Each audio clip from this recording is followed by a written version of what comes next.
Good evening, everyone. Adequate notice of this meeting was provided by sending such notice to the Asbury Park Press, the Middletown Patch, and the Middletown Township Public School District website, and the posting of such notice at the August T. Minor administrative offices and each elementary, middle, and secondary school in the district. Roll call. Mrs. Caminiti. Here. Mr. Donlin. Here. Mrs. Farley. Here. Mr. Heffernan. Here. Mr. Little. Here. Mrs. Benoist. Here. Mrs. Wright. Here. Mrs. Tobacco. Here. Mr. Capone. Here. I need a resolution for executive session in matters pertaining to confidential student matter, litigation of the Eckert and Frank case, HIB update, personnel matters, and negotiations.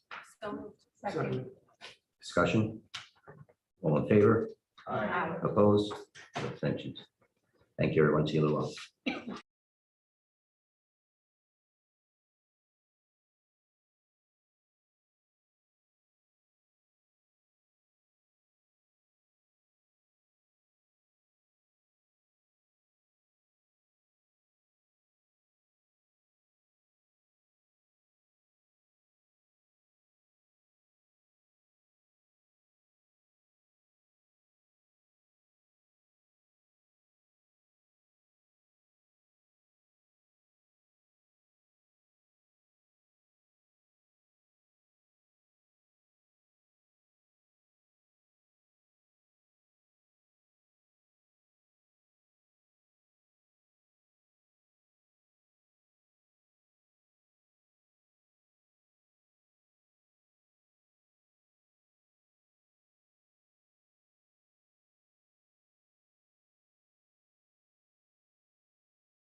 Good evening, everyone. Adequate notice of this meeting was provided by sending such notice to the Asbury Park Press, the Middletown Patch, and the Middletown Township Public School District website, and the posting of such notice at the August T minor administrative offices in each elementary, middle, and secondary school in the district. Roll call. Mrs. Caminiti? Here. Mr. Donlin? Here. Mrs. Farley? Here. Mr. Heffernan, Here. Mr. Little? Here. Mrs. Minuis? Here. Mrs. Wright? Here. Mrs. Tobacco? Here. Mr. Capone? Here, Mr. Chiusano? Ms. Howell? Here. please stand for the pledge. To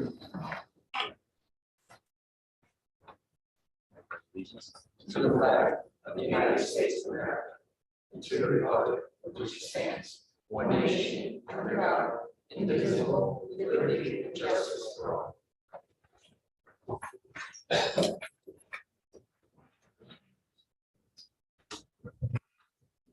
All right, good evening, everyone. I'm first going to start off by introducing our newest board member, Kaylee, to us, and Kaylee is from South, right, Kaylee?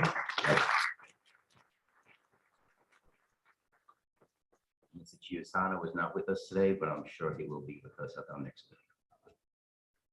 We're going to start with our student speakers tonight. I'm going to turn the mic over to Mr. Liam Ruin. Liam, step up.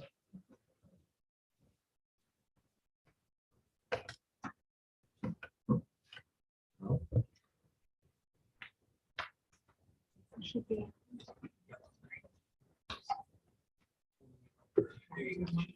Hello. Shall we begin? High school board student government parent facilitate student body elections for president and vice president in October. Several candidates are preparing campaigns for these important school-wide leadership positions. September is Pediatric Cancer Awareness Month, and our student government is collaborating with the North Nation to organize a gold out in honor of this cause at Friday night's home football game versus Southern Regional. Nominations are currently being submitted for High School North's Hall of Fame class of 2023. The selection committee will convene in the coming weeks to choose its new members. Additionally, North's Hall of Champions and Salute to Services projects are scheduled to be displayed in November as we honor Veterans Day across the campus. Student journalists have been producing meaningful content for the Lions for our school newspaper. Current stories include athletics previews and other significant school events such as the 11th of Principal Cullen. Additionally, in cooperation with TV production, the Lions Roar will feature student-generated videos to report relevant and interesting information. The 2022 to 2023 yearbook sales promotions are current throughout the school. We are also in the process of collecting senior quotes and voting on senior superlatives for this memorable publication. Our guidance department has been facilitating informative presentations regarding the college applications process during Block 3, ensuring preparedness for seniors regarding admissions. College admissions counselor visits began on Monday, September 19th. 8 universities were scheduled to facilitate sessions with students throughout September, and 13 are scheduled for October. Co-curricular clubs have launched the new school year with excitement and enthusiasm. Fundraisers to support upcoming activities and events are already underway. Some of these include the sale of ground coffee, mums, chocolate bars, and t-shirts. Additionally, fans donate nights are set with establishments such as Chipotle and Panera. North Cheer Experience, an incredibly popular annual event, is set for Friday, October 7th. Children in our community will learn cheers, eat pizza, and participate alongside our varsity squad at the beginning of the football game, which is a pink out, raising breast cancer awareness.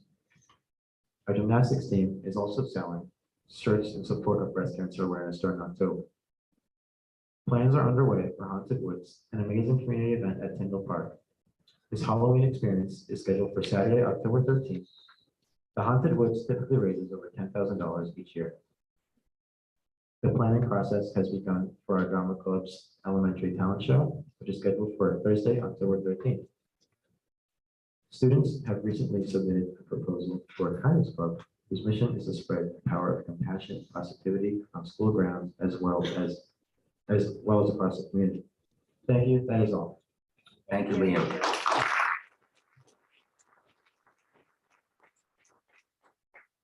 Now from High School South, Tessa Sigolini.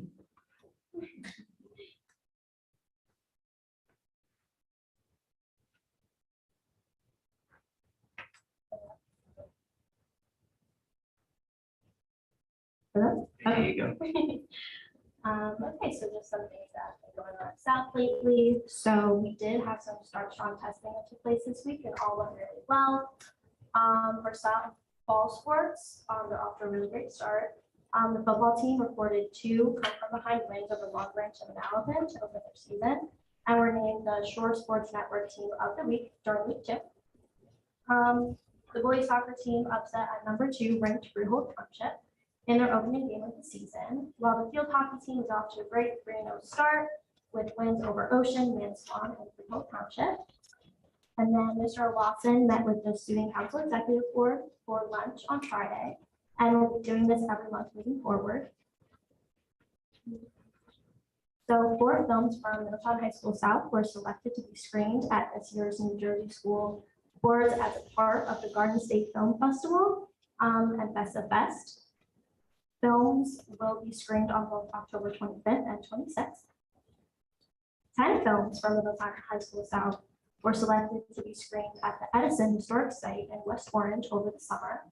2 films took first place in the experimental and narrative categories, with another 2 films taking place in the documentary and experimental categories, and 1 film taking 3rd place in the experimental category. And then 10 films were selected to be screened at the Bergen International Film Festival over the summer, and 3 films won in the following categories: Best Comedy, Best Experimental, and Best Film.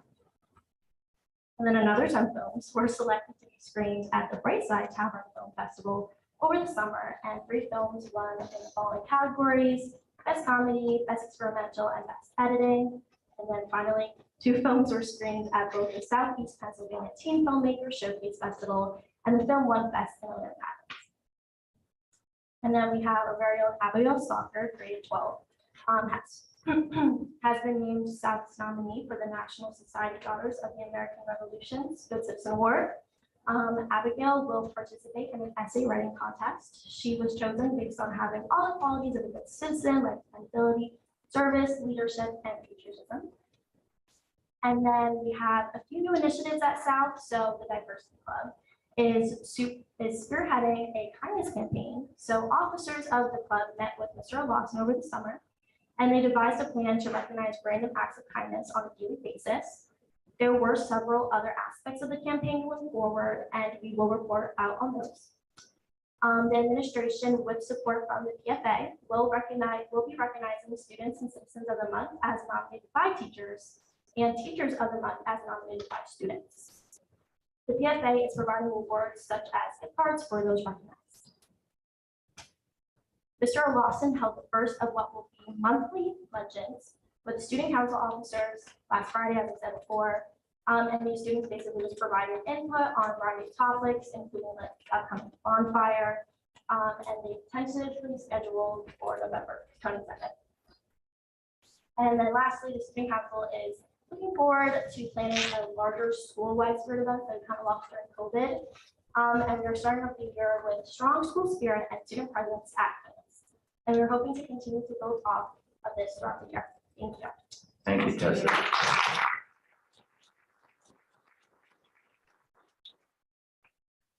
Okay, moving on to our committee reports. Legislative, Mr. Heflin, I don't think we have that. okay. Co-curricular, no, did not meet. Student services, Mr. No, didn't meet. Here we go, facilities and finance, Mrs. Doherty. Twice we met. Right, we met twice to make up for committees that didn't meet. We met on the 31st of August and the 12th of September. To summarize the discussions from both meetings, during both meetings, we have discussed the concept. We had a presentation by an energy management firm called Synergistics. They came in to present to the committee regarding the services they provide to K-12 school districts and other entities in the area of energy management, also uncovering energy savings, improving sustainability. So the committee discussed the presentation, also discussed it in September with some follow-up questions, and is continuing to consider the proposals that Synergistic has put forward. We also, at both meetings, did a update on the facilities department. In August, we talked about the status of the summer cleaning, that everything was on schedule, and the summer projects that were done, and some of that will continue into the fall. We also discussed, we have updated appraisal reports for some of our vacant lots and our Port Monmouth site. So we shared those with the committee, and we had done appraisals back in January of 21. We also recently did appraisals in August, and the total amount of the appraised values of these properties has gone up, an appraised value of about $800,000 in that time. So we just updated the committee on that. We also talked about project planning. We have a couple of major projects that our architect is assisting us with at this point. We have our HVAC projects that are being funded by our ESSER grant funds of approximately $3.2 million. We have been working on the design phase with Spiesel of replacement of the remaining old rooftop units at Bay Shore Middle School, and also a partial heat pump replacement at High School South. The schedule is that the bid is expected to be released in early November, with the bid award anticipated in December for work that will hopefully take place next summer. We have until 2024, September of 2024, to expend these funds. So we are hopefully on track, to meet that timeline. We also have a project that was in this year's budget for High School North football field and track replacement. We are also working with Spiesel on that. We are in the survey and design phase of that project. Bids are expected to be released in mid-January, with an anticipated bid award at the March board meeting for work to be done next summer. We also, again, bridging both meetings, we talked about the district's application for stabilization aid for this year, for the 2022-2023 budget year. There was an application that the application was due last Friday on the 16th. Over the course of those two meetings, we did discuss with the committee putting together the application, also projects or not items that we were looking for funding for. There was no specific dollar amount that was given that we could apply for. That was open-ended. So the district worked on putting together a list of items to apply for to substantiate the need for additional funding. We did have a special board meeting last week to approve the application to be submitted. The district is asking for approximately $3.5 million in stabilization aid for this current year for a variety of items that were put in. We've not been given a date of when the district will find out when or if we're going to receive any aid. I was actually at a BA roundtable today, and I asked the question, and there was no specific time frame. But based upon last year, they're thinking it could be at the end of October, but no firm date has been given. There were a lot more districts that were eligible to apply this year. The total pot of stabilization aid for the whole state is $30 million. We did apply for $3.5 million. We're not sure how those applications will be evaluated or funded, whether there'll be partial funding of requests. But nothing has been shared with us along those lines. But so we will keep the board updated when we get information from the NJDOE, on the application. We also talked about the revision of a regulation for facilities use. That's regulation 7510. We talked about the fee schedule in particular, and looking at the fee structure for our class 2 users, which right now we do not charge facilities fees for those users. And we looked at instituting a fee structure, and the regulations been revised and to reflect the fee structure for class 2 users for using facilities that would be lower than the class 3, but we are going to start instituting fees for facilities use. So that's been posted with our agenda for the meeting, the regulation, the revision to that regulation. The township, looking at their regulations for facilities use, has moved to a similar fee structure.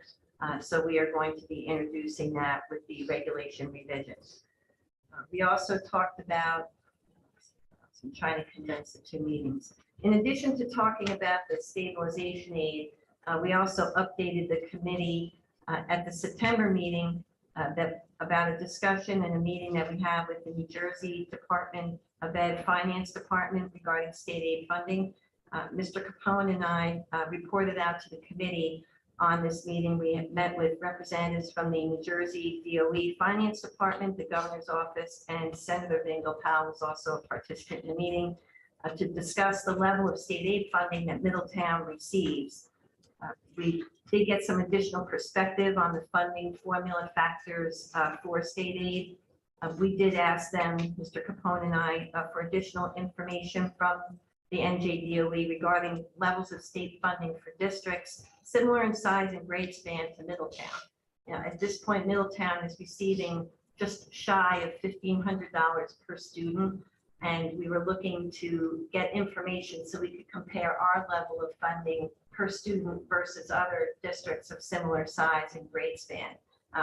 We have not received that information yet. I did follow up with an email today to ask, if there was anything to share. I have not gotten a response, but we will continue to try to get that information.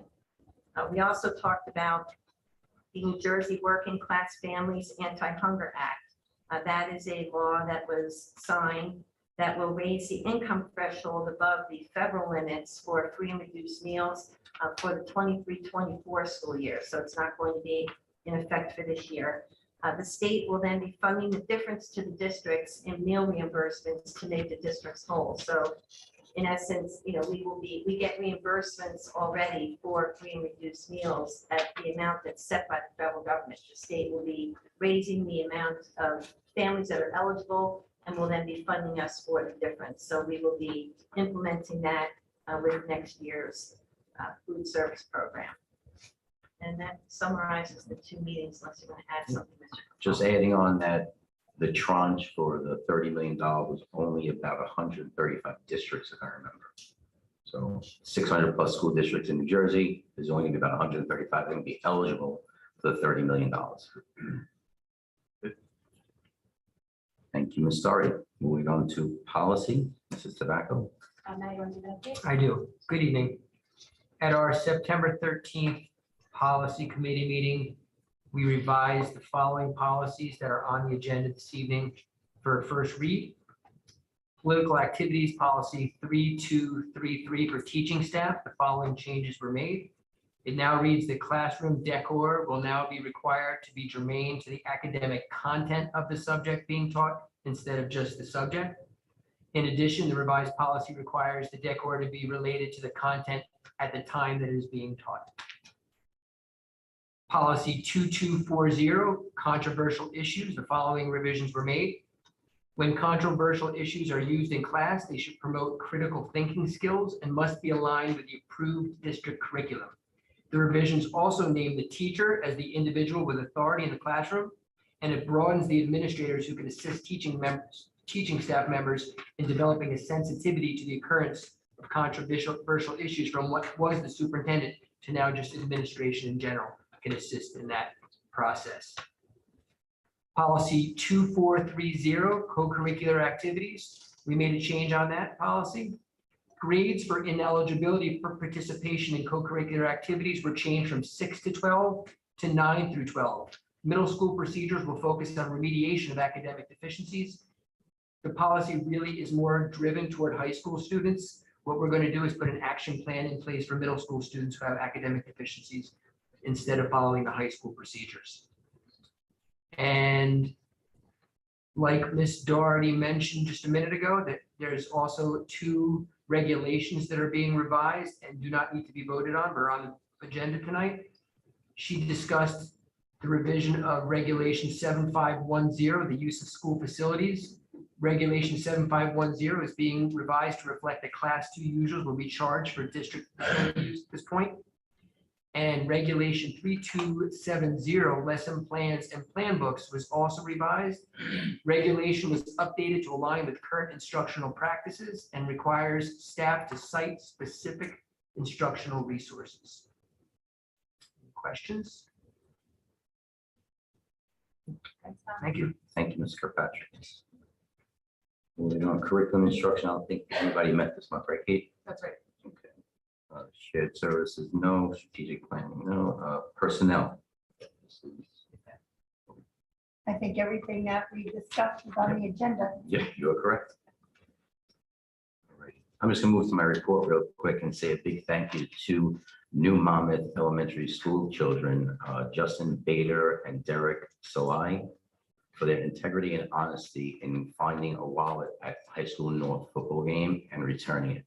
You have shown New Jersey what the true meaning of being a Middletown resident is. And I think I speak for this board by saying thank you both for setting the standard for adults and children across the country. Thank you both very much. We're proud of you. Moving on to opportunity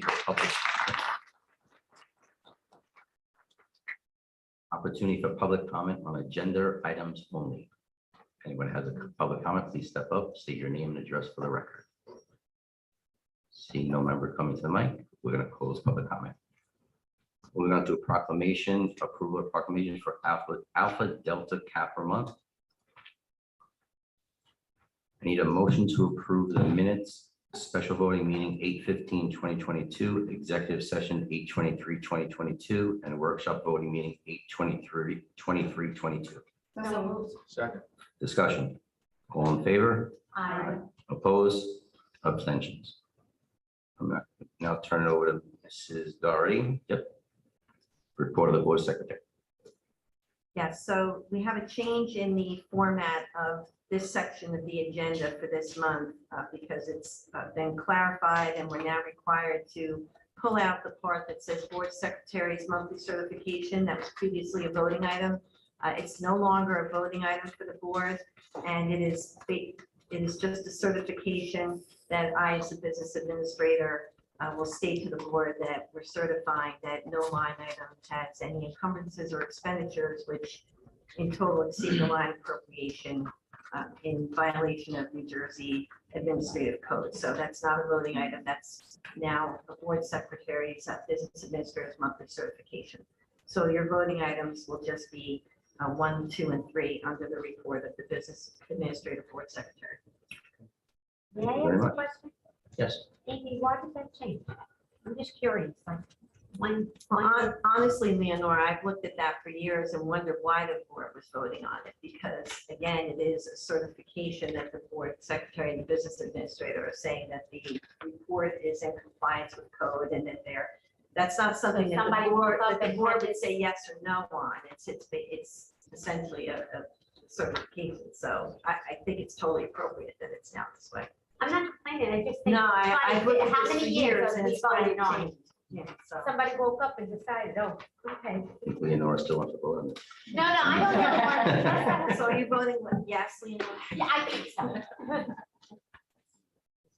Okay, I need a motion to approve items B1 to 3 and C1. Second. Discussion. I have a question. Yes, Is the HIB not on here because we're not voting on any this month? I don't think there's anything. There's none to vote on this month because of the summer months. There was a gap. Okay. All in favor? Aye. Opposed? Abstentions? Motion to, I'm sorry, Mr. Capone, just before you move further into the agenda, I just want to state that we are administratively withdrawing item 5 under student services. So that will not be, we are withdrawing that from the agenda. yes, I have that already withdrawn. Very good. Need a motion to approve 14A1 through 5. So moved. Second. Discussion. All in favor? Aye. Opposed? Abstentions? Motion to approve C1 through F3. Second. Discussion. All in favor? Opposed? Abstentions? Personnel report. Motion to approve items 1 through 9. So moved. Second. Discussion. All in favor? Opposed? Abstentions? Motion to approve. Motion to approve item 10. So moved. Second. Discussion. Amy, can I get a roll call? Mrs. Caminiti, Yes. Mr. Donlin, Yes. Mrs. Farley, Yes. Mr. Heffernan, Yes. Mr. Little, Yes. Mrs. Minuit, Yes. Mrs. Wright, Yes. Mrs. Tobacco, Yes. Mr. Capone. Yes, and congratulations, Mr. Herbert.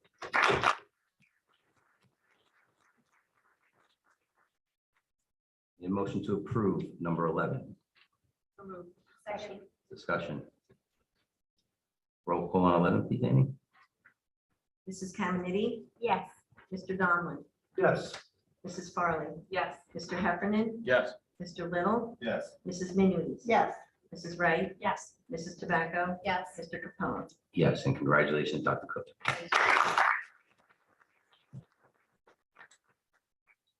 Motion to approve item 12, So moved. Second. discussion. Amy, roll call on 12, please. Mrs. Caminiti, Yes. Mr. Donlin, Yes. Mrs. Farley, Yes. Mr. Heffernan, Yes. Mr. Little, Yes. Mrs. Minuit, Yes. Mrs. Wright, Yes. Mrs. Tobacco, Yes. Mr. Capone. Yes, and congratulations, Mr. Trezor.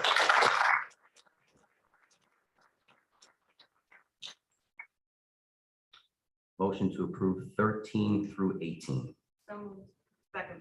discussion. Yes, I have a question. Mhm. Last month, we tabled the recreation position. It didn't come up in personnel. I did ask over the weekend, there were no names recommended. Then I found it on the agenda late last night. My concern is, I don't want to stop this committee, but my true concern is that I believe this committee is so important that it should be, we should be making sure that people are fully trained to work in this position. I'm not sure, and then it changed from a school position to a district position.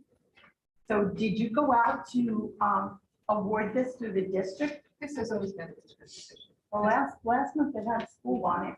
Well, it's at Thorn, but Yeah. it's a district. So last month it was under Thorn. Let's and not now give it's away under too much district. information as far Yeah. as, But I really think that this is such an important club that we need to make sure. And I'm going to be voting no on it. motion to approve, that's already in there. Discussion, anybody else? All in favor? Aye. Opposed? Opposed on the recreation positions. Abstentions?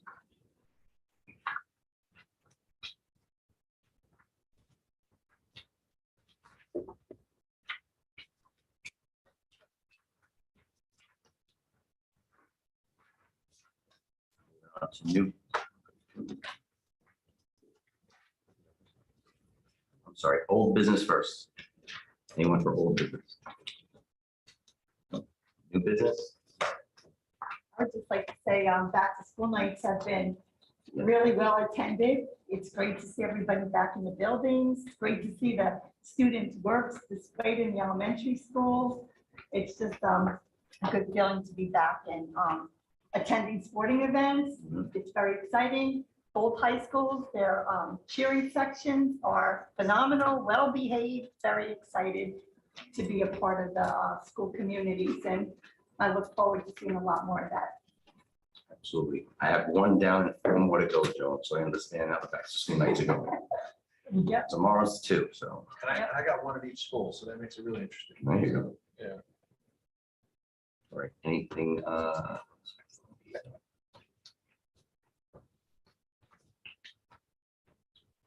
okay, before public comment, I'd like to make a brief statement for everyone. As I briefly stated during our meeting last week, our community and the Walters family have experienced an unimaginable tragic loss of Jocelyn. Our thoughts and prayers continue for the Walters family and the Middletown school community. As we open the floor for public comment, we know some of you may come here and speak about allegations of bullying in the district. Please know first, this board will not allow the district to tolerate bullying of any kind. Secondly, we cannot comment to the district, nor can we respond publicly tonight to any questions about this matter. Please do not interpret this as though it's a lack of response from this board, dismissing your comments or ignoring this matter. As I said last week, the district has a process to follow, an obligation of those involved in this tragedy. We will continue to follow that process with our administrative team, professionals, and I again offer my prayers for the Waltz family and the school community. Thank you. I'll now open it up for public comment. Anyone wish to make a public comment, please step forward and state your name for the record.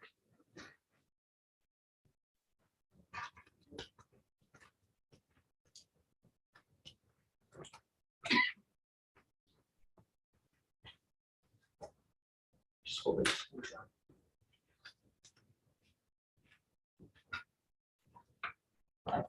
Hello? Can you hear me now? Yes, we do. Okay. Hi, my name is Denise Thompson. I have a freshman and senior at High School South, but in all one school. Denise, Both- just for the record, I'm sorry to address. Oh, 40 Hilton Court. Thank you. Both boys are happy to be back in the swing of things, and I don't want to discuss bullying, but more about connecting. I think over the last couple of years in general, kids have lost their connection with their peers, faculty and coaches, and I think we're just starting to really see the remnants of that. It kind of just dawned on me the other day when I had to bring my son 20 minutes early because of traffic itself, which we won't get into. But he said he didn't mind going early because he got to sit and talk with Mr. Kamulis. And I thought to myself, wow, that's amazing. And it dawned on me that that's what they want. They just want that connection. I think we have an opportunity to really, make this happen for these kids. And I just wanted to talk about a couple of things that I feel like are low hanging fruit that we can kind of make some changes. High school club meetings. They're currently, and I don't know why it's changed. I know it happened during the pandemic. I'm not sure why we've changed back, but they're after school. So you're losing a whole group of kids that are either at sports, at work, or take a bus and they can't be there. So I'm not sure why we're not moving that back during the day, during one of the advisory blocks. When I spoke to Mr. Esposito today, he mentioned that it was contractual and that the teachers were required to have them after school. So I'd ask to change that. I think you have an opportunity to get more teachers involved. I think you get more kids involved. And it's these kids need this. It's another place to belong and feel belong. Another is athletics. I know I've raised this before at PIC and in other emails to administration, but really need everyone to take a close look at your teams, how your athletes are doing. I know some teams are doing an amazing job, and I know some aren't. I know I've seen a number of kids over the last year leave the sport they love because of the coaching. Or the relationships or what's happening on the team. And it's unfortunate and it's heartbreaking. I really, really would love to see it's an opportunity for these coaches to connect with kids at a different level, and it could be amazing. And it also keeps detrimental. So just please make sure that we're tapping into those kids. Why did they leave? I know I just heard of one yesterday who left the team as a senior. So it's heartbreaking. So please take a look at your athletes and just make sure that they're getting the connection they need with their coaches. Thank you, Denise.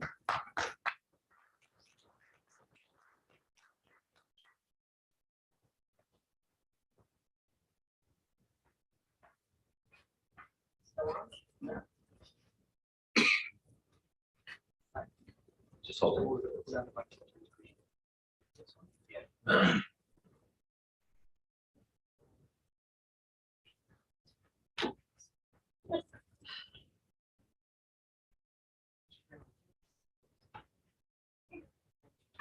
There we go. All right. Hi, my name is Rachel Kanopka, 25 Blue Jay Court. I have two 10th graders at South and one 8th grader at Thompson. I'm here because I listened to the public comments from last week's meeting. I personally did not know Jocelyn, but I'm heartbroken about her story. I'm heartbroken for her family, and for all of us. I have two 10th graders, so the age really hit hard for me. And hearing her story, which I hadn't known anything about, really affected me, and that's why I'm here. I think we all know something needs to be done, and I want to ask you guys, the district and the board, how we, the parents, can work with you to help keep this from happening again. I know that there's a strict legal definition of bullying and that there are specific protocols that need to be followed and that you cannot talk to us about HIP investigations. And I'm not here to talk about HIP investigations. I'm here because well below the threshold of bullying, there are incidents of meanness and disrespect that happen in our schools every single day. Since Jocelyn's death, I have heard so many stories from parents in our district about kids mistreating other kids. I had no idea this was happening on the level that it is, and I don't think any of us, including you guys, are aware of how widespread it is, because not everything is getting reported. This disrespectful behavior needs to be addressed sooner and more strongly before it escalates into bullying.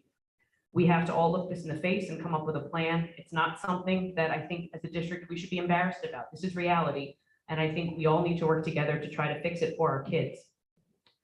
This is our collective problem, and no solution will be effective unless it involves the kids, the parents, and the schools. It's not fair to expect you, the district, to do this alone. I would like to try to help, and I know there are many other parents in our town who would want to help too. I just don't know how to do it. I'm asking that I and other parent representatives possibly meet with representatives of the districts to talk about how we work together to address mean behavior and disrespect in the schools that you guys are dealing with. What is the best way for the parents to work with you? I'm happy to gather ideas from other parents to present to you guys. I'm happy to research what's being done in other districts that might work. I'm happy to organize a coalition of parents willing to help carry out plans. I'll do whatever you think will help. I just know we need to come up with a solution for the kids and for the parents so that we have an understanding of what to do when we see this stuff happening. I want to be able to tell my girls how to react if they see somebody treating somebody meanly at school. And I don't want them to be afraid to stand up to that. And I think if we all work together, parents, kids, and you guys, we can really help address this. It's not fair that you guys are addressing it on your own and have to deal with it. I recognize that. So that's why I'm here. Please let me know who I can work with so that we can help you. We're here, we want to help. This is a strong community and we all see that this is a problem and we don't blame you for it. We recognize that you have to deal with it and we're part of the solution too. We want to be. So please help me understand how we can fit in as parents and know that this isn't all on you and we understand that. Thank you.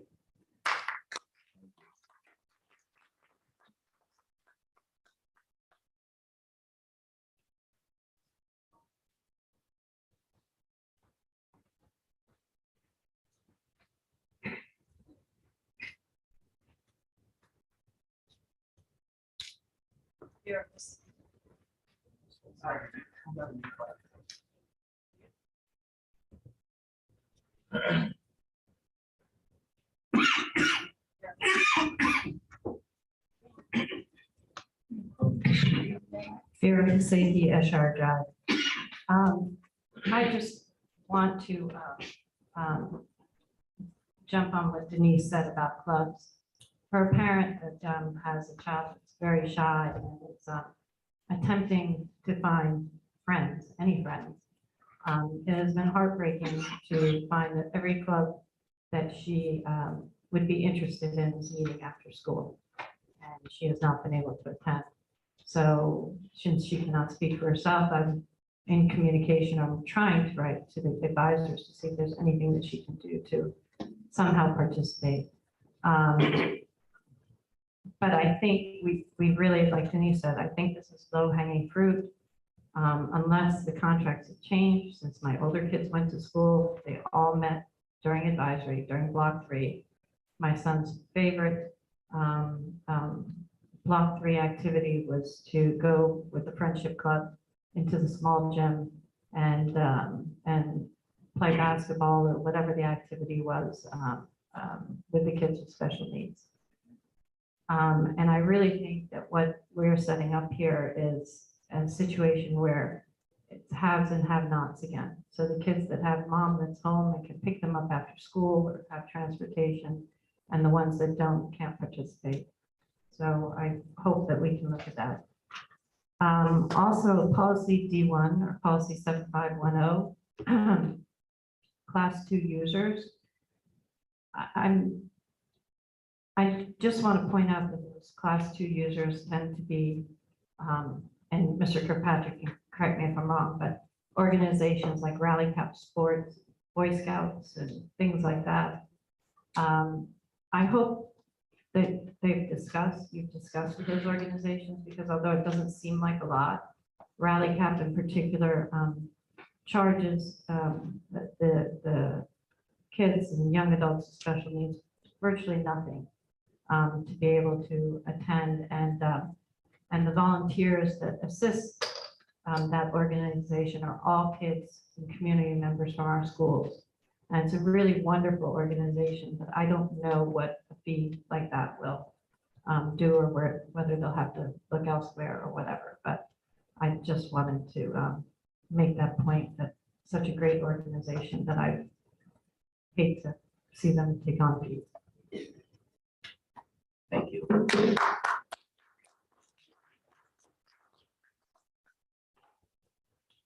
Does anybody else wish to make a public comment?